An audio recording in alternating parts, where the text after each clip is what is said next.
नमस्कार दोस्तों, स्वागत है आपका स्टडी फॉर सिविल सर्विसेज में। देखिए, स्टडी फॉर सिविल सर्विसेज के छात्र हैं तो ये वाला टेलीग्राम जरूर ज्वाइन करके रखिए। यूट्यूब चैनल में हमारे साथ है तो भी ये वाला टेलीग्राम ज्वाइन करना बहुत ज्यादा जरूरी है। सारे नोटिफिकेशन, सारे अपडेट, सारे मोस्ट इंपोर्टेंट पिक्स, सारा रिवीजन सब कुछ यहाँ पे बताया जाता है। टेस्ट को ध्यान से अटेम्प्ट करिए और बताइए कितना स्कोर आपने किया है, कितने सही किए हैं टोटल क्वेश्चन में से। सभी लोग अपना अपना स्कोर जरूर कमेंट करिए। 13 जून 2021 को यूपीपीएससी का पीसीएस एग्जाम है और आरओ का जो यूपीपीएससी वाला है 1 अगस्त 2021 को एग्जाम है। दोनों के लिए paid book, full paid book भी चालू हो चुके हैं। टेस्ट सीरीज वाला पेड बुक भी चालू हो चुका है। इन नंबर पे आप कॉल कर सकते हैं या फिर व्हाट्सएप कर सकते हैं 856090966089 पे, या फिर मुझे डायरेक्ट व्हाट्सएप कर सकते हैं 7862 पे किसी जानकारी। नमस्कार, मैं ओम द्विवेदी और स्वागत है आपका स्टडी फॉर सिविल सर्विसेज में, जिसमें आज हम यूपीपीसीएस और आरओ के कुछ क्वेश्चंस डिस्कस करेंगे। और शुरू करने से पहले मैं आपको बता दूं कि स्टडी फॉर सिविल सर्विसेज के कई फ्री और पेड कोर्सेज यूट्यूब और टेलीग्राम पर मौजूद है, जिन्हें आप इस लिंक के थ्रू और इन दो नंबर्स पे कॉल करके ज्वाइन कर सकते हैं।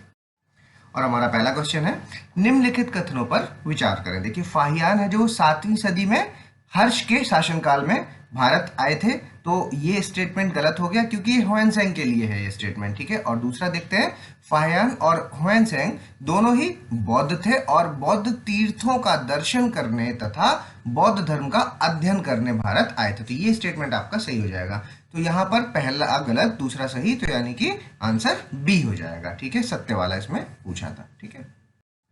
अगला देखिए, निम्नलिखित में से कौन सी जोड़ी सही है। मेगास्थनीज की इंडिका बिल्कुल सही है। टॉलमी की नेचुरल हिस्टोरिका नहीं है, टॉलमी की है ज्योग्राफी, है ना। और प्लिनी की है नेचुरल हिस्टोरिका, तो ये दोनों आपस में मिसमैच्ड हैं, ठीक है। तो आंसर इसका हो जाएगा ओनली 1, यानी कि बी आंसर। अगला देखिए, प्राचीनतम पंचमार्क्ड कॉइन्स, मतलब आहत सिक्के भी बोलते थे इनको, इनमें से कौन से चित्र पाए गए हैं। पेड़ का चित्र मिला है, मछली का भी मिला है, अर्धचंद्रक का भी मिला है और हाथी का भी मिला है, ठीक है। तो आपको पता होना चाहिए कि प्राचीनतम जो पंचमार्क्ड सिक्के थे वो मेनली काय के थे, चांदी के, ठीक, चांदी के होते थे और ठप्पा मारकर बनाए जाते थे, ठीक है। तो उसकी वजह से इनको क्या कहते थे, आहत कॉइन्स, आहत सिक्के भी कहा जाता था, ठीक। तो इन सिक्कों पर पेड़ की, आपके मछली की, अर्धचंद्र की, सांड की, हाथी की, ये सब तस्वीरें मिली हैं, ठीक। तो ये चारों ही सही हैं, आंसर डी हो जाएगा यहाँ पर। अगला देखिए, निम्नलिखित कथनों पर विचार करें। सातवाहन शासकों ने ब्राह्मणों और बौद्ध श्रमणों को राजस्व और प्रशासनिक करों से मुक्त भूमि प्रदान करने की प्रथा आरंभ की। ये बिल्कुल सही स्टेटमेंट है क्योंकि सातवाहन ही थे जिन्होंने ब्राह्मणों को और बुद्धिस्ट को क्या है, फ्री लैंड ग्रांट्स देना शुरू किए थे, ठीक। तो ये स्टेटमेंट सही हो जाएगा। दूसरा देखते हैं, सातवाहनों ने प्रांतों में द्वैध शासन प्रणाली आरंभ की। ये स्टेटमेंट इसलिए गलत है क्योंकि ये जो द्वैध शासन प्रणाली थी वो कुषाणों ने आरंभ की थी, ठीक है, कुषाणों ने। तो पहला यहां पर सही है, दूसरा गलत है, आंसर ए हो जाएगा इसका। अगला देखिए, निम्नलिखित कथनों पर विचार करें। प्रशासन में सामंतीकरण की प्रक्रिया जो थी उसकी शुरुआत शक कुषाण काल में प्रारंभ हुई, तो ये वाला स्टेटमेंट बिल्कुल सही है क्योंकि शक कुषाण काल में ही सामंतीकरण यानी कि फ्यूडलिज्म की प्रक्रिया स्टार्ट हुई। दूसरा देखते हैं, संयुक्त शासन का चलन, ठीक, संयुक्त शासन का जो चलन था वो शक तथा पार्थियन शासकों ने शुरू किया, ये भी सही है, ठीक। सत्य वाला इसमें पूछा था, आंसर सी हो जाएगा। अगला देखिए, निम्नलिखित कथनों पर विचार करें। मलिक काफूर की हत्या के बाद खुसरो नामक एक व्यक्ति जो हिंदू से मुस्लिम बना था उसको दिल्ली की गद्दी पर बिठा दिया। तो ये सही स्टेटमेंट है क्योंकि 1316 में जब अलाउद्दीन खिलजी की मृत्यु हो गई तो उसके बाद काफूर ने एक उसके नाबालिग बेटे को गद्दी पर बिठाया और फिर उसकी हत्या करके खुसरो बैठ गया, ठीक। तो ये स्टेटमेंट बिल्कुल सही है। दूसरा देखते हैं, प्रसिद्ध संत बाबा फरीद ने खुसरो से भेंट स्वीकार करके उसे सम्मान दिया। तो ये स्टेटमेंट इसलिए गलत हो जाएगा क्योंकि जो दिल्ली के फेमस सेंट थे, ये सम्मान जो दिया था वो बाबा फरीद के द्वारा नहीं, वो दिया गया था संत निजामुद्दीन औलिया के द्वारा, ठीक है। तो ये स्टेटमेंट इस वजह से गलत है। पहला सही है, यहाँ पर ए आंसर हो जाएगा। अगला देखिए, चंगेज खान ख्वारिज्म युवराज जलालुद्दीन का पीछा करते हुए सिंधु नदी के तट पर पहुंचा था, ये फैक्ट है, बिल्कुल सही फैक्ट है। और दूसरा देखिए, उसने इसे पार करके भारत पर आक्रमण किया, तो ये गलत है क्योंकि भारत में आक्रमण कहाँ किया था उसने, ना, उसने इसे पार करके भारत में आक्रमण नहीं किया था, ठीक। तो ये स्टेटमेंट हो गया गलत, आंसर ए हो जाएगा क्योंकि सत्य वाला पूछा है। अगला देख लीजिए, निम्नलिखित कथनों पर विचार करें। भारत में सर्वप्रथम इक्ता, ठीक है, इक्ता मोहम्मद गौरी ने बांटी थी, तो ये बिल्कुल सही स्टेटमेंट है, मोहम्मद गौरी ने ही इक्ता बांटी थी। और दूसरा देखिए, इक्ता को सुव्यवस्थित रूप से किसने चलाया था, इल्तुतमिश ने, ठीक, ये भी सही है। तो सत्य वाला पूछा था, आंसर सी। अगला देखिए, निम्नलिखित में से कौन सी जोड़ी सही है। तो ये पुष्टि मार्ग है जो वो रामानुजाचार्य का है, तो ये गलत है क्योंकि पुष्टि मार्ग किसका है, वल्लभाचार्य का। ठीक।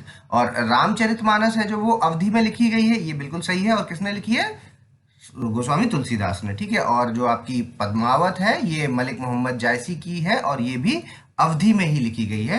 तो ये दूसरा और तीसरा दोनों सही हो जाएंगे, बी आंसर हो जाएगा इसका। ठीक।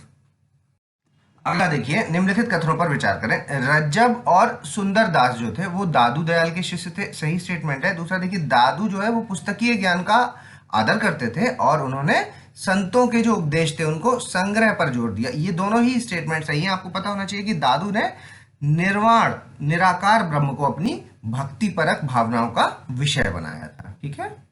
तो ये दोनों ही स्टेटमेंट सही है, यहां पर सी हो जाएगा। अगला देखिए, जो ये कुछ जोड़ियां हैं आपको बतानी कौन सी सही है।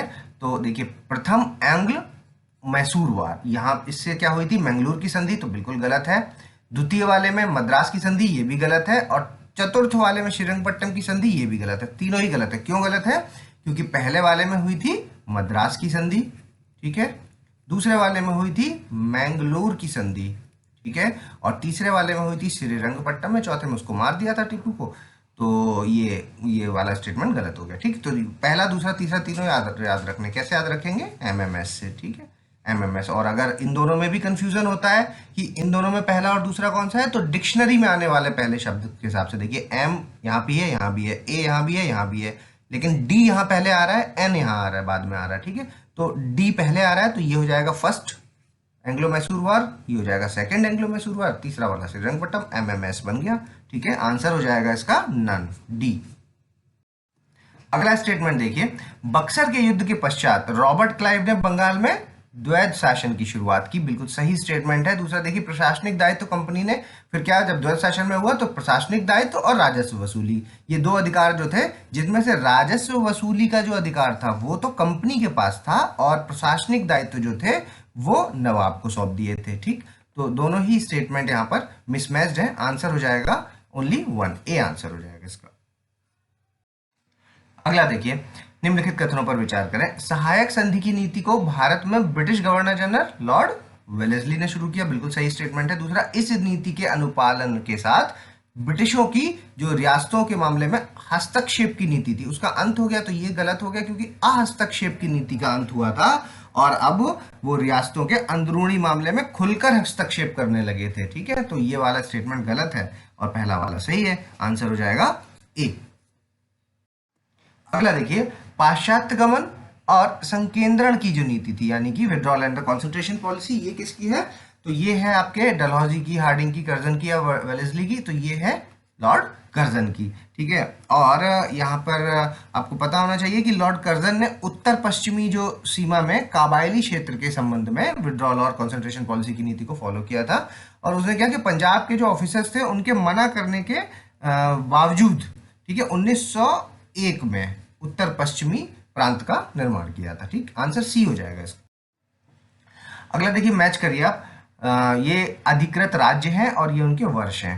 ठीक है, किन किन वर्षों में ये हुआ, तो देखिए, जैतपुर है जो वो आपका 1849 में हुआ था, उदयपुर 1852 में हुआ था, झांसी 1854 में हुआ था और सबसे पहले सतारा हुआ था 1848 में। ठीक है। तो आंसर इसका हो जाएगा ए, बी, सी, डी।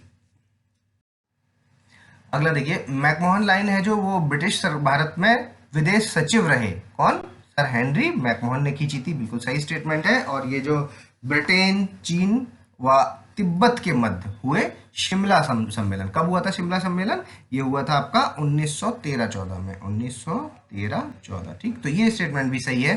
तीसरा देखिए, मैकमोहन रेखा ने अरुणाचल प्रदेश को भारत के एक अभिन्न हिस्से के रूप में दृष्टिगत किया, ये भी सही है। ठीक है। तीनों ही सही है। आंसर डी हो जाएगा। अगला देखिए, ये मैप बेस्ड क्वेश्चन है और क्वेश्चन है कि कौन है जो म्यांमार के साथ, कौन से राज्य हैं जो म्यांमार के साथ अपनी सीमा साझा करते हैं, तो म्यांमार के साथ आपके करते हैं अरुणाचल प्रदेश, नागालैंड, मिजोरम और मणिपुर। ठीक है, ये चार है जो करते हैं। तो आपको इनमें से अगर छांटना है तो पहला और दूसरा सही हो जाएंगे, तीसरा चौथा गलत। आंसर ए हो जाएगा इसका। अगला देखिए, निम्नलिखित कथनों पर विचार करें। भारत का एकमात्र सक्रिय ज्वालामुखी मतलब एक्टिव वोल्केनो है जो वो कौन सा है? बैरन आइलैंड, बिल्कुल सही है, अंडमान एंड निकोबार में। और दूसरा देखिए अंडमान एंड निकोबार द्वीप समूह मतलब अंडमान और निकोबार आइलैंड में ही नारकोंडम द्वीप है, ठीक है, जो कि एक सुसुप्त ज्वालामुखी है ना, सुसुप्त मतलब डोरमेंट ज्वालामुखी है, ठीक है। तो ये दोनों ही स्टेटमेंट सही है, सत्य वाला पूछा है, सी आंसर हो जाएगा। अगला देखिए, निम्नलिखित में से कौन से राज्य कम से कम 3 देशों के साथ सीमा साझा करते हैं? तो ये देखिए सिक्किम है जो वो आपका नेपाल के साथ करता है, और उसके अलावा चाइना के साथ भी करता है और भूटान के साथ भी करता है, तो 3 हो गए यहाँ पर। पश्चिम बंगाल है जो वो आपका नेपाल के साथ भी करता है, भूटान के साथ करता है और बांग्लादेश के साथ करता है, यहाँ भी 3 हो गए। और अरुणाचल प्रदेश है जो वो आपका चीन के साथ करता है, म्यांमार के साथ करता है और भूटान के साथ करता है, ये भी 3 हो गए। और असम है जो वो आपका बांग्लादेश और भूटान 2 के साथ करता है, ठीक है। तो 1, 2 एंड 3 ए आंसर हो जाएगा इसका। अगला देखिए, निम्नलिखित में से कौन से भारतीय राज्य या केंद्र शासित प्रदेश हैं जो चीन की सीमा के साथ बॉर्डर बनाते हैं? देखिए जम्मू कश्मीर, लद्दाख, हिमाचल और उत्तराखंड। तो जम्मू कश्मीर नहीं करता, उसके अलावा लद्दाख करता है, हिमाचल करता है और उत्तराखंड करता है, तो 2, 3 और 4 यानी कि बी आंसर हो जाएगा इसमें। अगला क्वेश्चन देखिए, निम्नलिखित कथनों पर विचार करें। कोपरनिकस ने सबसे पहले बताया कि ग्रह सूर्य की परिक्रमा दीर्घ वृत्ताकार कक्षा में करते हैं, तो ये स्टेटमेंट इसलिए गलत है क्योंकि कोपरनिकस ने नहीं, जोहानस केप्लस ने सबसे पहले बताया था कि ग्रह सूर्य की परिक्रमा वृत्ताकार कक्षा में करते हैं, और इसने सूर्य को कक्षा का केंद्र माना था, ठीक है, ग्रहीय कक्षा का केंद्र, ठीक। तो ये हो गया गलत स्टेटमेंट। दूसरा देखिए, जोहानस केप्लस ने हेलियोसेंट्रिक अवधारणा का प्रतिपादन किया, तो ये भी गलत है क्योंकि ये आपका कोपरनिकस ने हेलियोसेंट्रिक अवधारणा का प्रतिपादन किया था। और ये होती क्या है कि यूनिवर्स के केंद्र में सूर्य है तथा अर्थ और अन्य ग्रह हैं जो वो उसकी परिक्रमा लगाते हैं, ठीक है। इसलिए कोपरनिकस को आधुनिक खगोल शास्त्र का जनक भी कहा जाता है, ठीक। तो सत्य वाला इसमें पूछा था, दोनों ही स्टेटमेंट यहां पर गलत हैं, डी आंसर हो जाएगा। अगला देखिए, निम्नलिखित कथनों पर विचार करें। देखिए क्षुद्र ग्रह यानी कि एस्ट्रॉयड है जो वो सूर्य की परितः परिक्रमा करने वाला एक छोटा निष्क्रिय और चट्टानी पिंड होता है, तो ये स्टेटमेंट बिल्कुल सही है। दूसरा देखिए, धूमकेतु, ठीक है, कॉमेट छोटा पिंड होता है जिसमें चट्टान, धातु, धूल कण आदि के साथ हिम और गैस पाई जाती है। देखिए दोनों ही स्टेटमेंट सही हैं। और यहाँ पर इसमें आपको पता होना चाहिए कि सूर्य की जो ऊर्जा से यह हिम और वाष्पीकृत हो जाती है, ठीक है, जिसमें पुच्छ जैसी संरचना का निर्माण होता है, ठीक। तो दोनों ही स्टेटमेंट यहाँ सही है, आंसर सी हो जाएगा। अगला देखिए, पृथ्वी की पट्टी में पाए जाने वाले तत्व की जोड़ी की पहचान करनी है, मतलब क्रस्ट में जो एलिमेंट्स पाए जाते हैं उनको आपको बताना है कि कौन कितना परसेंट है। तो ऑक्सीजन है आपका 46.6%, सिलिकॉन है 27.7%, एल्यूमिनियम है 8.1%, उसके बाद आयरन है आपका 5% और कैल्शियम है आपका 3.6%, ठीक। तो ये इसका सीक्वेंस होगा, आंसर इसमें हो जाएगा ऑल डी। अगला देखिए, निम्नलिखित कथनों पर विचार करें। देखिए भूपर्पटी और मेंटल का जो ऊपरी भाग है वो मिलकर क्या होता है? स्थल मंडल कहलाता है, ठीक है, लिथोस्फीयर कहलाता है, बिल्कुल सही है। और इसकी मोटाई कितनी होती है? 10 से 200 किलोमीटर के बीच में पाई जाती है, ये सही है। दूसरा देखिए, बाहरी कोर ठोस अवस्था में होता है जबकि अंतर कोर है जो वो तरल अवस्था में होता है, तो ये दूसरा स्टेटमेंट गलत है क्योंकि बाहरी कोर है जो वो तरल होगा और जो अंदर वाला जो इनर कोर है वो आपका सॉलिड होता है, ठीक। तो दूसरा गलत, पहला सही, आंसर हो जाएगा ओनली 1, ए आंसर। अगला देखिए, नास्का प्लेट है जो वो किसके किसके बीच में है और फिलीपींस प्लेट किसके बीच में है? तो प्रशांत महासागर प्लेट और एशिया महाद्वीप के बीच है आपकी फिलीपींस, और नास्का है दक्षिण अफ्रीका एवं प्रशांत महासागर, ठीक है। तो दोनों ही मिसमैच थे, आंसर इसका डी हो जाएगा, दोनों ही गलत हैं। अगला देखिए, जनवरी 2015 से पहले सीएसओ है जो वो एनएनपी की गणना के लिए बाजार मूल्य मतलब मार्केट प्राइस का यूज करता था, तो ये स्टेटमेंट गलत है क्योंकि फैक्टर कॉस्ट का यूज करता था। और अब है जो वो सीएसओ एनएनपी की गणना के लिए फैक्टर कॉस्ट का उपयोग करता है, तो ये गलत हो गया क्योंकि अब मार्केट प्राइस का यूज करता है, ठीक। तो दोनों ही गलत हो गए, डी आंसर हो जाएगा। अगला देखिए, निम्नलिखित कथनों पर विचार करें। अर्थव्यवस्था में निवेश का अर्थ होता है पूंजीगत वस्तुओं का उत्पादन, बिल्कुल सही स्टेटमेंट है, यानी कि प्रोडक्शन ऑफ कैपिटल गुड। दूसरा देखिए, जब अर्थव्यवस्था सभी उपभोग की वस्तुओं का उत्पादन करती है और कोई पूंजीगत वस्तुओं का निवेश नहीं करती है तो जीडीपी स्थिर रहेगी, ये स्टेटमेंट भी सही है, मतलब कि इट विल नॉट ग्रो, है ना, ठीक है। तो दोनों ही स्टेटमेंट यहाँ पर सही है, आंसर सी हो जाएगा। अगला देखिए, निम्नलिखित कथनों पर विचार करें। किसी अर्थव्यवस्था के खुलेपन को, किसी मतलब ओपननेस ऑफ इकोनॉमी की बात हो रही है, ठीक है, देश की वस्तुओं और सेवाओं के निर्यात प्लस आयात, ठीक है, के रूप में मापा जाता है, जो उसके सकल घरेलू उत्पाद के प्रतिशत के रूप में है। तो ये सही स्टेटमेंट है। और जो बैलेंस ऑफ ट्रेड क्या होता है, एक्सपोर्ट माइनस इंपोर्ट, ठीक, तो ये दूसरा भी सही है। तो दोनों ही स्टेटमेंट सही है, आंसर सी हो जाएगा यहाँ पर।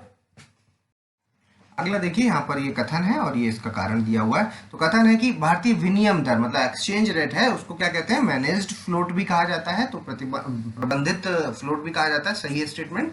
क्यों कहा जाता है, क्योंकि आरबीआई एक विशेष सीमा में विनिमय दर को बनाए रखने और अस्थिरता को रोकने के लिए बाजार में भाग लेता है, ठीक है। दोनों ही स्टेटमेंट यहाँ पर ये सही है और ये इसका सही एक्सप्लेन भी कर रहा है, तो आंसर सी ए हो जाएगा, सॉरी इसका, ठीक है। अगला देखिए, जो मौद्रिक नीति है वो उसमें से कौन सी जोड़ी सही है। अभी क्या चल रहा है, रेट, रेपो रेट आपका 3.35% चल रहा है, गलत हो गया है ना, उल्टा लिखा हुआ है यहाँ पर, रिवर्स रेपो और रेपो दोनों ही, ठीक है, क्योंकि रिवर्स रेपो चल रहा है 3.35% और रेपो चल रहा है 4%, ठीक है। इसके अलावा आपका CRR है जो वो 3% और SLR है जो वो 18%, ठीक है। तो और एक अलावा एक बैंक रेट बच गया, वो भी देख लीजिए 4.25%, ठीक है। तो आंसर हो जाएगा इसका इनमें से कोई नहीं, डी आंसर। निम्नलिखित में से किस राष्ट्रपति की पदावधि के दौरान मृत्यु हो गई, ठीक है। डॉक्टर APJ अब्दुल कलाम नहीं, फखरुद्दीन अली अहमद, जाकिर हुसैन और ज्ञानी जैल सिंह। तो ये दो ऐसे राष्ट्रपति हैं जिनकी पदावधि के दौरान मृत्यु हुई थी, मतलब उनका जब टर्म चल रहा था, तो यानी कि फखरुद्दीन अली अहमद और जाकिर हुसैन, 2 और 3, बी आंसर। अगला देखिए, राष्ट्रपति के कार्यालय के बारे में निम्नलिखित कथनों पर विचार करें। वह संसद द्वारा निर्धारित किए जा सकने वाले परिलब्धियां, भत्ते और विशेषाधिकार को हकदार है, मतलब ये एम्यूलमेंट्स, अलाउंस और प्रिविलेजेस हैं जो कि पार्लियामेंट डिटरमाइन करता है, उसके अधिकार हैं, बिल्कुल सही है। दूसरा देखिए, संसद द्वारा उनके कार्यकाल के दौरान, ठीक है, टेन्योर के दौरान परिलब्धि और भत्ते को कम किया जा सकता, तो नहीं, उनको ये डिमिनिश नहीं किया जा सकता उनके कार्यकाल के दौरान, मतलब टेन्योर के दौरान ऐसा नहीं कर सकते। तो दूसरा स्टेटमेंट हो जाएगा गलत, पहला हो जाएगा सही, आंसर हो जाएगा ए। अगला देखिए, निम्नलिखित कथनों पर विचार करें। देखिए, क्षमादान मतलब पार्डनिंग पावर है जो प्रेसिडेंट की, वो विवेकाधीन शक्ति मतलब डिस्क्रिशनरी पावर है, तो ये गलत हो गया क्योंकि वो है एग्जीक्यूटिव पावर, ठीक है, तो ये गलत। दूसरा देखते हैं, भारतीय संविधान का जो आर्टिकल 161 है उसमें राज्य के राज्यपाल को क्षमादान की शक्ति प्रदान करता है, ये बिल्कुल सही स्टेटमेंट है, ठीक, सत्य वाला इसमें बताया था, तो बी आंसर हो जाएगा। अगला देखिए, निम्नलिखित कथनों पर विचार करें। संविधान का जो आर्टिकल 123 है, ठीक है, वो राष्ट्रपति को किसी भी समय अध्यादेश लाने का अधिकार देता है, तो ये गलत हो गया, जो किसी भी समय नहीं, ड्यूरिंग रेसेस देता है ना, तो ये स्टेटमेंट हो गया गलत। दूसरा देखते हैं, इन अध्यादेश में संसद के अधिनियम के समान बल और प्रभाव है, लेकिन अस्थायी कानूनों की प्रकृति मतलब टेम्परेरी लॉज है, ये बिल्कुल सही स्टेटमेंट है, ठीक है। तो पहला वाला सही गलत है, दूसरा वाला यहाँ पर सही हो जाएगा, है ना, क्योंकि ये टेम्परेरी क्यों है, क्योंकि जब रीअसेंबली होगी तो पार्लियामेंट में अगर एक्शन लिया गया तो ये एक्ट बन जाएगा, ठीक है, और अगर नहीं लिया गया तो 6 वीक्स के बाद एक्सपायर हो जाएगा, ठीक है। तो ये वाला सही है, आंसर हो जाएगा बी। अगला देखिए, संवैधानिक संशोधन विधेयक मतलब कॉन्स्टिट्यूशनल अमेंडमेंट एक्ट है जो बिल है जो, ठीक है, उसके संबंध में राष्ट्रपति की जो वीटो पावर है उसके संबंध में बताना है कौन सा सही है। तो इट कैन बी रेटिफाइड, सही है। दूसरा, इट कैन बी रिजेक्टेड, ये गलत है, नहीं कर सकते रिजेक्ट, और रिटर्न भी नहीं कर सकते, ठीक है, क्योंकि it can only be ratified, है ना, सिर्फ पुष्टि की जा सकती है इसमें। तो पहला आंसर सही, पहला स्टेटमेंट यहाँ पर सही है, बाकी दोनों गलत है, आंसर ए हो जाएगा। अगला देखिए, मिलान करना है। BNHS Bombay natural history society, इसका हेडक्वार्टर आपका मुंबई में है। भारतीय वनस्पति सर्वेक्षण मतलब बोटेनिकल सर्वे ऑफ इंडिया का कोलकाता में है, और आपका annual welfare board of India का चेन्नई में है, ठीक है, और टेरी का आपका न्यू दिल्ली में है। तो आंसर हो जाएगा इसका ए, ठीक। अगला फिर से मिलान करना है। देखिए, UNFCCC ये स्टैब्लिश हुआ 1994 में, बर्लिन सम्मेलन हुआ 1995 में, क्योतो प्रोटोकॉल जो हुआ था वो हुआ था 1997 में, और बाली सम्मेलन जो हुआ था वो हुआ था 2007 में, ठीक। तो सभी करेक्टली मैच्ड है, आंसर ए हो जाएगा इसका। अगला देखिए, ग्रीन क्लाइमेट फंड के संबंध में निम्नलिखित कथनों पर विचार करना है। तो देखिए, ग्रीन क्लाइमेट फंड क्या होता है कि ये बेसिकली क्या है कि विकासशील देशों में जो भी प्रोजेक्ट्स हो गए, प्रोग्राम्स हो गए, लॉज हो गए और भी कोई भी जो भी क्रियाविधियों को वित्तीय समर्थन देता है बेसिकली। ठीक है, अब देखते हैं ये 2010 में कौन कौन सम्मेलन में लाया गया था। बिल्कुल सही है, और कोप 16 के अनुच्छेद 11 के तहत ये एक वित्तीय तंत्र है। ठीक, तो ये स्टेटमेंट भी सही है, दोनों ही सही हो जाएंगे। सत्य वाला पूछा है, सी आंसर। अगला देखिए, भारत में भूतापीय ऊर्जा संबंधी क्षेत्र निम्नलिखित में से कौन सी जोड़ी बतानी है आपको। तो लद्दाख में, ये पूगा वैली लद्दाख में है ना। हिमाचल प्रदेश मणिकर्ण ये हो जाएगा, और उत्तराखंड आपका सूरजकुंड, ये भी गलत है क्योंकि सूरजकुंड है जो वो है आपका झारखंड में। ठीक है, झारखंड में भी हजारीबाग में। ठीक, और आपका जो ये उत्तराखंड में जो है वो है तपोवन। ठीक, तो सभी गलत है, आंसर हो जाएगा D, none of the above. अगला देखिए, निम्नलिखित में से कौन सी जोड़ी सही है। सोडियम 24 है जो वो रक्त व्युत्क्रम, बिल्कुल सही है।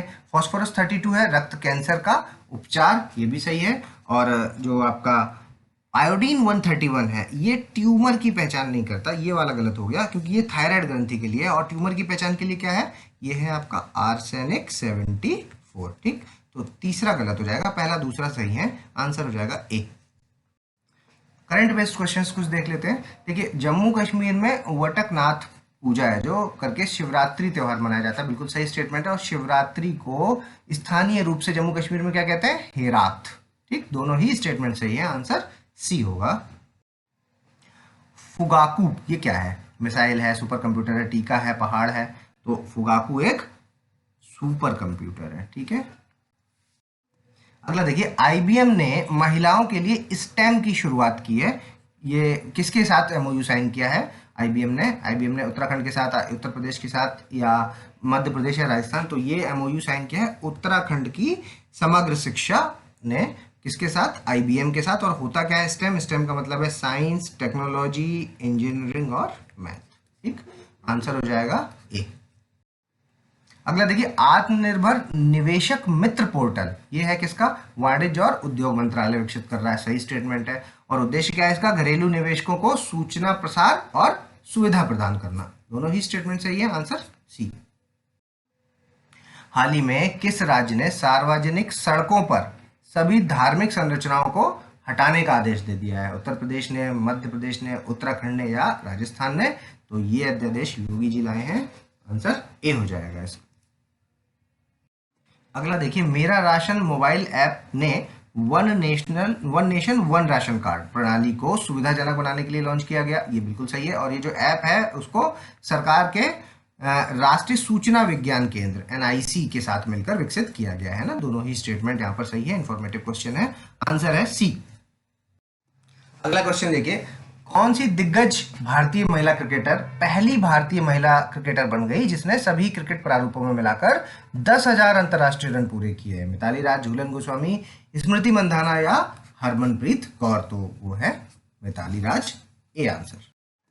अगला देखिए, हाल ही में पीएम मोदी ने वस्तुतः प्रथम क्वाड समिट 2021 में हिस्सा लिया, और कौन से देश हैं जो क्वाड शिखर सम्मेलन का हिस्सा थे। तो देखिए, क्वाड समिट में कौन कौन से हैं, आपका यूएसए, जापान, ऑस्ट्रेलिया और भारत। ठीक है, तो ये चार हैं। तो यहाँ पे देखेंगे तो पहला और तीसरा इसका आंसर हो जाएगा, आंसर सी। अगला देखिए, निम्नलिखित कथनों पर विचार करें। यूरोपीय संसद ने पूरे यूरोपीय संघ को एलजीबीटीआईक्यू स्वतंत्रता क्षेत्र घोषित किया, और ऐसा क्यों किया, क्योंकि ये एक प्रतीकात्मक प्रस्ताव पोलैंड में स्थानीय अधिकारियों के जवाब में पारित किया गया था जो खुद को एलजीबीटी विचारधारा मुक्त क्षेत्र के रूप में लेबल कर रहे थे। ठीक, तो ये सही स्टेटमेंट, दोनों ही सही है, आंसर सी हो जाएगा। अगला देखिए, बमियान घाटी किस क्षेत्र में है ना, अफगानिस्तान में, तुर्कमेनिस्तान, कजाकिस्तान या अजरबैजान में। तो ये है आपकी अफगानिस्तान में। अभी रिसेंटली क्या हुआ है यहाँ पर, नाइट विद बुद्धा। ठीक है, तो ए आंसर हो जाएगा इसका। और अब आप वीडियो को पॉज कीजिए और अपना स्कोर है जो वो मैच करके हमें कमेंट्स के माध्यम से बताइए। अगर अभी तक आपने हमारे चैनल को सब्सक्राइब नहीं किया तो सब्सक्राइब कीजिए और बेल आइकन की बटन दबाइए। जल्दी मिलेंगे अगले टॉप 50 क्वेश्चंस के साथ, तब तक के लिए धन्यवाद।